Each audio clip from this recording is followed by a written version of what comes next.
দেখো লাবুকে জন্মদিনে এই দুলটা দেবো ভেবেছি।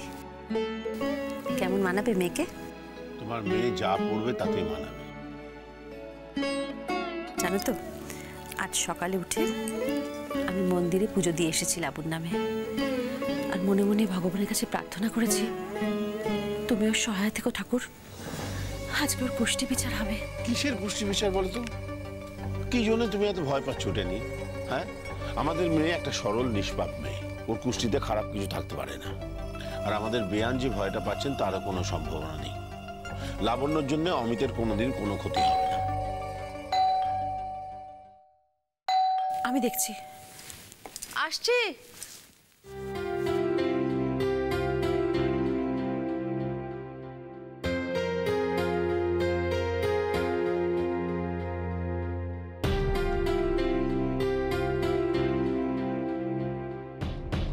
কে গো দেবযানী? অমিত এসেছে। সুন্দর, ও হঠাৎ এই সময় এই বাড়িতে? এত সকালে অমিত, বাড়িতে সব ঠিক আছে তো? হ্যাঁ, সবাই ঠিক আছে। এসো এসো, ভেতরে এসো। আজকে তো লাবুর জন্মদিন, আমরা একটু পরেই তোমাদের বাড়িতে যেতাম। আমি জানি তো, আমি তো সেই জন্যই এখানে এলাম। ও, তোমার মনে আছে আজকে লাবুর জন্মদিন?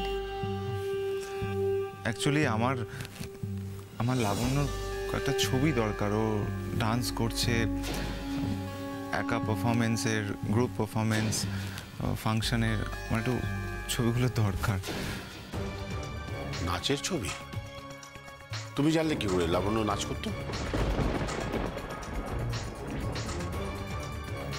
তুমি যে কি বলো না, ও লাবণ্যর স্বামী, ও জানবে না লাবণ্য নাচ করতো কিনা? কিন্তু অমিত, নাচের ছবি দিয়ে কি হবে? অ্যাকচুয়ালি আমি চাই যে লাবণ্য আবার নাচটা শুরু করুক, তাই আমি ওর জন্মদিনে ওর এই স্বপ্নটাকে। ইম্পসিবল। তুমি এখতিয়ার বহির্ভূত কথা বলছো। শুন অমিত। আরে এখতিয়ার বহির্ভূত মানে? অমিত লাবণ্যর স্বামী, লাবণ্যর ব্যাপারে সমস্ত রকম সিদ্ধান্ত নেওয়ার অধিকার ওর আছে। আর সত্যি তো লাবুর স্বপ্ন ছিল নাচ। তুমি কোনোদিন ওকে নাচতে দাওনি, জোর করে লাবণ্যর নাচ বন্ধ করে দিয়েছিলে। এক্স্যাক্টলি, আমি তখনও চাইনি, এখনো চাই না ও নাচুক। কিন্তু কেন? সেই কারণটাই তো তুমি কখনো বলনি। ছোট থেকে লাবণ্য এত ভালো নাচতো, তুমি কখনো চাওনি। স্কুলের কলেজের ফাংশনে তুমি কখনো পার্টিসিপেট করতে দাওনি ওকে। আর নাচের খারাপটা কি আছে বলো? আর অমিত যদি চায় যে লাবণ্য নাচুক, তুমি কেন ওকে বাধা দিচ্ছ? তুমি বুঝতে পারছো না দেবযানী। আমি বুঝতে চাই না, আমি শুধু এইটুকুই বুঝতে পারছি যে তুমি কিছুতেই চাও না লাবণ্য নাচুক, আর সেই কারণটাও তুমি বুঝতে দিতে চাও না।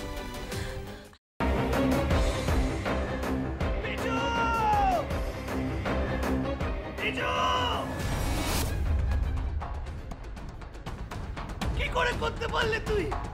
ও তোর বৌদি হয়, তুই আমার ভাই হোস।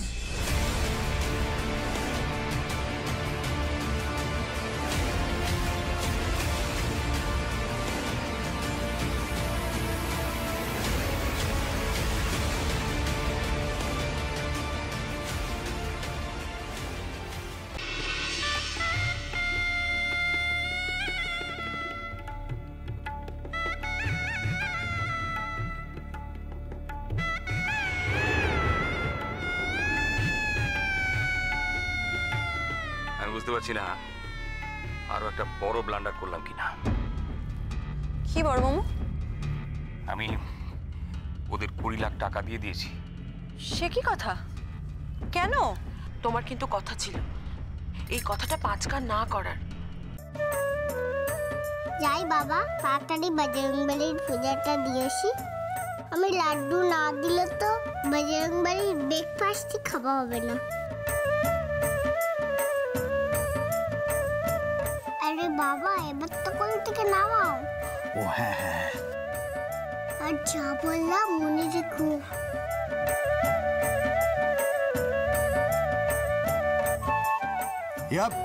ইয়া সাবধানে সাবধানে দেখে।